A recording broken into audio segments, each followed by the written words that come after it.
Assalomu alaykum. Sizlar bilan Essential Grammar in Use kitobini o'rganishda davom etamiz. Bugungi darsimizda demak 33-unit I have to, ya'ni men bajarishim kerak, men qilishim kerak degan grammatikani o'tar ekanmiz. Xo'p, demak bu ham modal hisoblanadi. Bu ham demak must yoki shouldga o'xshab ketadi. Ba'zi joylari bir xil, ba'zi joylari demak o'zgacharoq, har xilroq bo'lishi mumkin.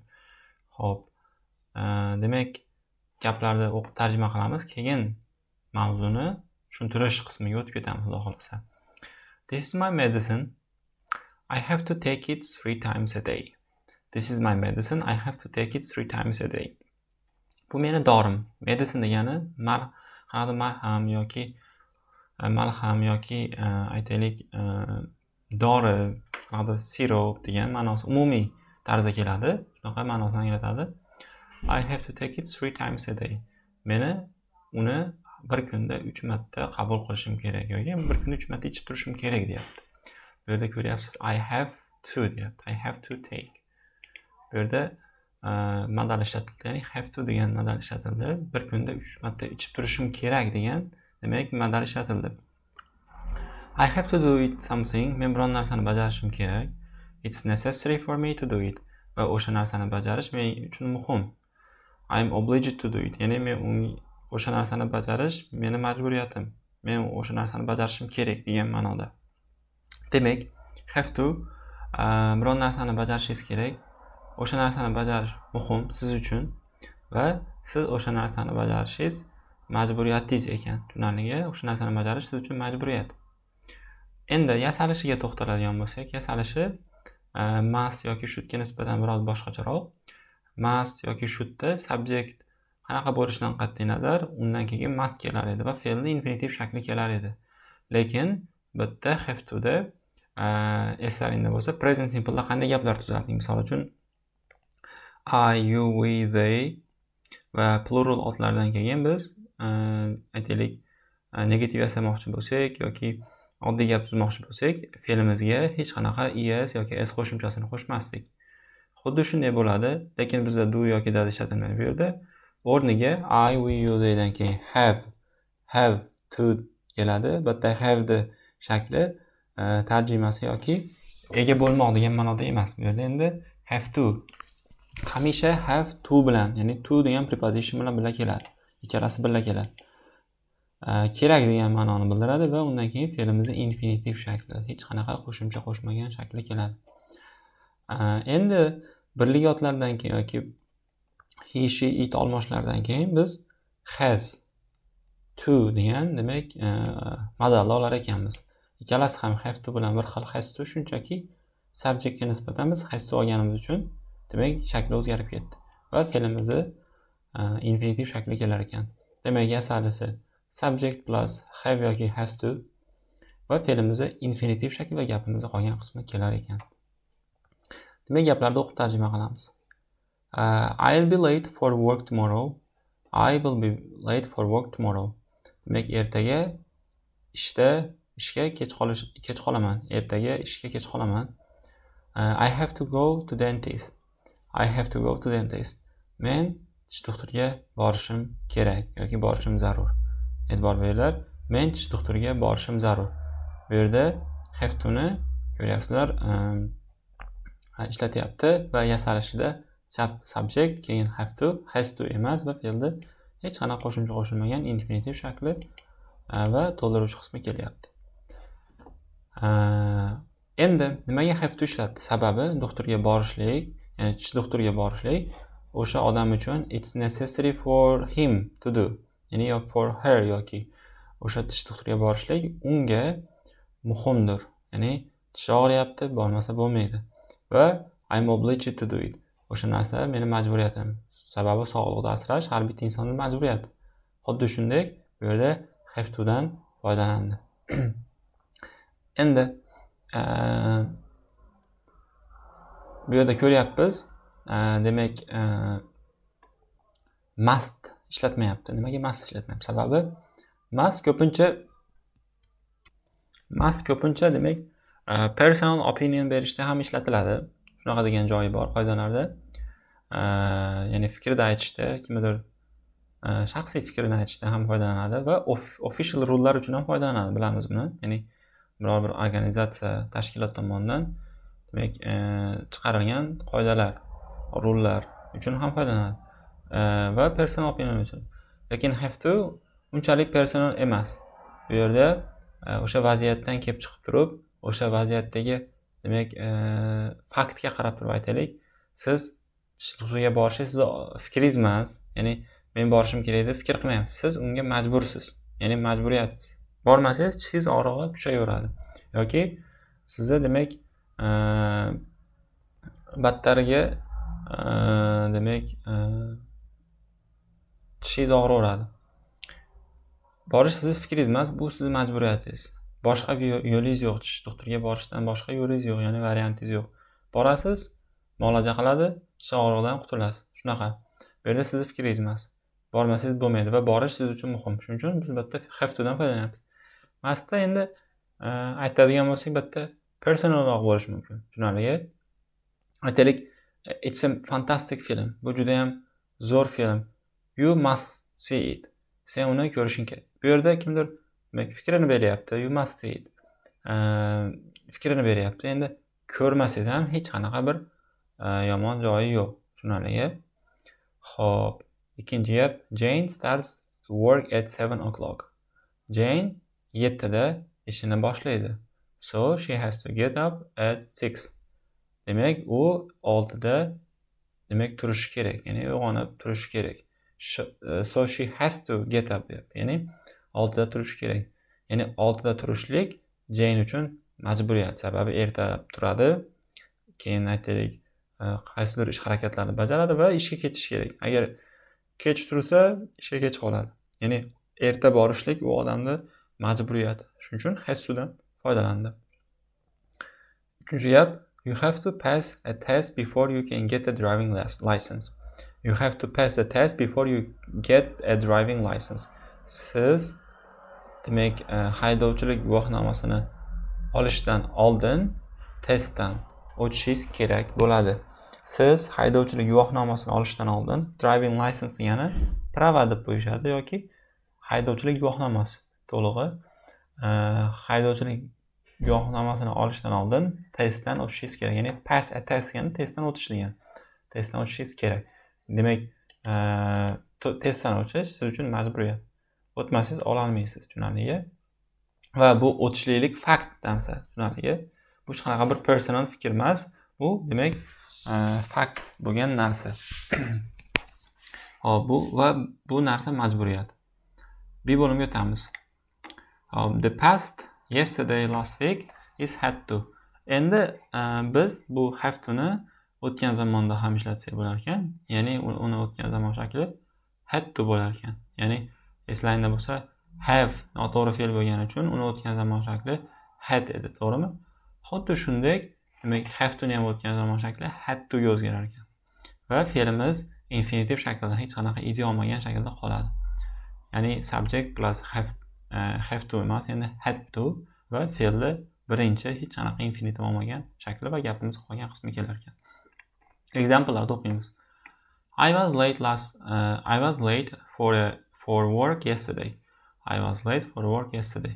Kecha ishga kech qolgan edim. Kecha ishga kech qolgan edim. I had to go to dentist. I had to go to dentist. Men tish doktoriga borishim kerak edi. Men tish doktoriga borishim kerak edi. Bu yerda o'tgan zamonda had to dan ishlatyapti va demak tish doktoriga borishim kerak edi degan demak majburiyatda aytyapti.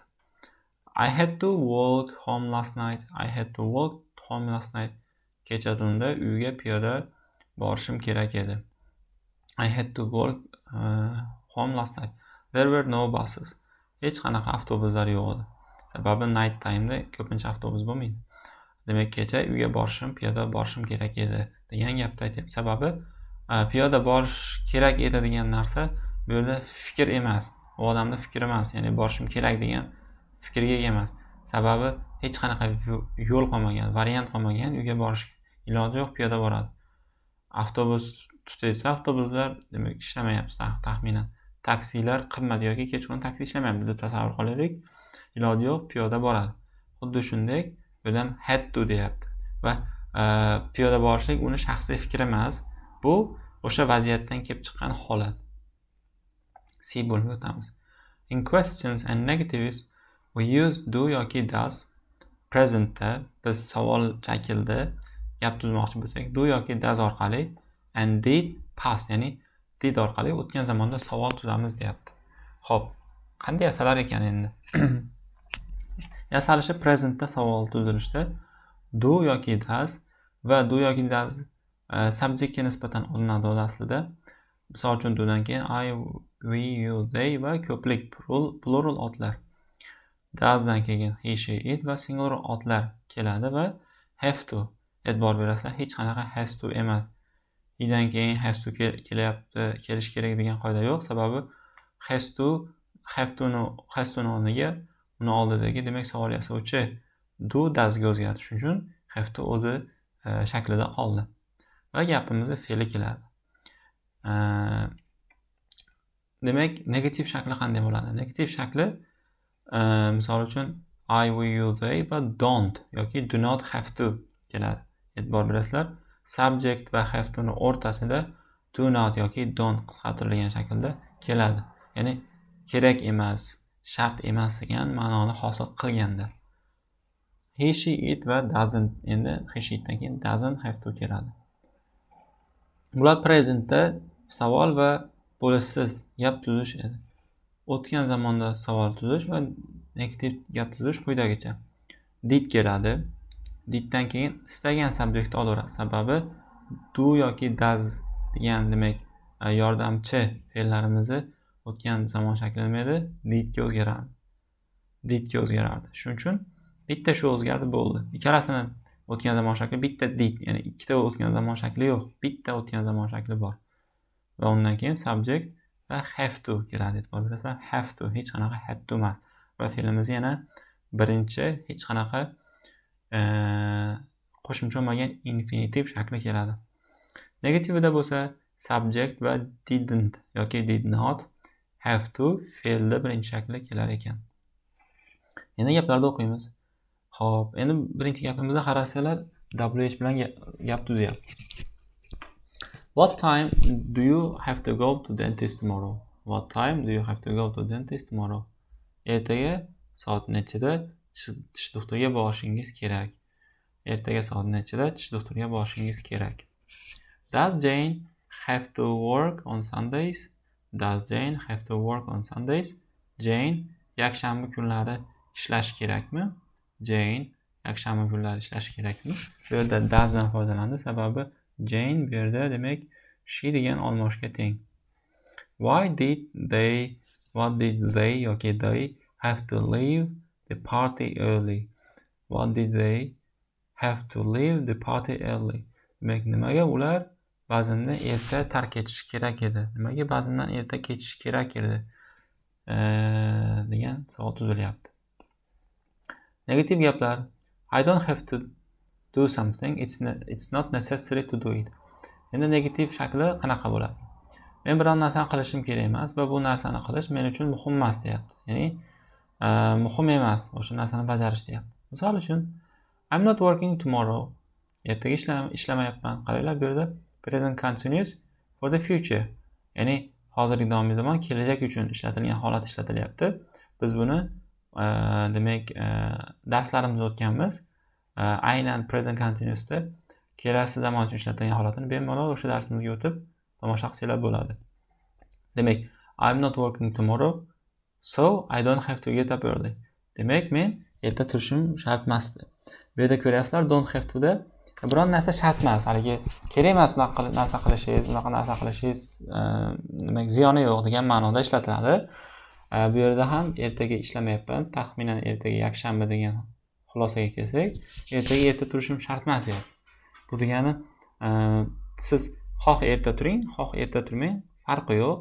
Demak, lekin erta turish shart emas, majburiyatingiz yo'q degan ma'noda. Ya'ni majburiyatim yo'q erta turishga degan ma'noda ishlatilyapti. Erta tursangiz ham bo'laveradi. Ziyoni yo'q. Lekin pozitiv gapida doktorga borishim kerak, tish doktoriga borishim kerak degan I have to go to dentist degan gapda agar tish doktoriga bormasangiz sizga ziyoni bor. Sababi tishingiz og'rig'i kuchayib ketadi, sog'liqqa zarar. Shunaliga, demak, ko'ryapsiz pozitiv gapda demak nima kuchliroq, holat kuchliroq, negativda endi unaqa kuchli emas, ya'ni shart emas degani. Xuddi demak you don't need to ga o'xshagan, ya'ni need to ni o'tdi-ku, ya'ni need to biron narsa shart emas, muhtoj emas degan ma'noda ishlatiladi bu ham. Bor erta turishi shart emas degan ma'noda ishlatilyapti. Keyingi gap, demak Ian doesn't have to work very hard. Ian doesn't have to work very hard. Bu yerda Ian mi yoki Lan mi bilmadim. Xullas shu ism doesn't have to work very hard. Qattiq ishlash shart emas, kerak emas. He got an easy job. He's got an easy job. Bu yerda he has bo'lyapti, qisqartiryapti. Has ya'ni ega bo'lmoq degan fe'lda. He has got an easy job. Ya'ni uni ishi oson, ish topdi yoki ishi oson degan ma'noda ishlatilyapti. Hop, we didn't have to wait very long for the bus. We didn't have to wait very long for the bus. It came in a few minutes. It came in a few minutes. Hop, biz avtobusda ko'p kutishimiz shart emas edi. Qaranglar, didn't have to deyapti, o'tgan zamon. U bir necha demak daqiqada keldi. Bir necha daqiqada keldi. Hop, endi must bilan have to ni farqiga o'tamiz. You can use must or have to when you say what you think is necessary. Siz must va have to ni ishlatasiz ekan qachonki biron narsa muhimligini o'ylasangiz deyapti. When you think is necessary, when you say what you think is necessary. Qachonki siz aytasizki biron narsa siz o'ylashingiz muhimligini aytishda deyapti. Hop, albatta you-ni qaranglar, italik qilyapti sababi, ya'ni bunaqa yotqizib yozyapti. Ya'ni siz when you think deyapti. Tushunarli? When you give your opinion, qachonki siz fikringizni berganingizda, fikringizni berganingizda must bilan have to dan ishlatsangiz bo'lar ekan deyapti. E'tibor beringlar. Ikkalasini ham ishlatsangiz bo'ladi deyapti. Ya'ni o'xshashligi bor. Misol uchun, it's a fantastic film. Juda ham dahshat film ekan. You must see it. Sen uni ko'rishing kerak. You must see it. Hop, you have to see it. You have to see it.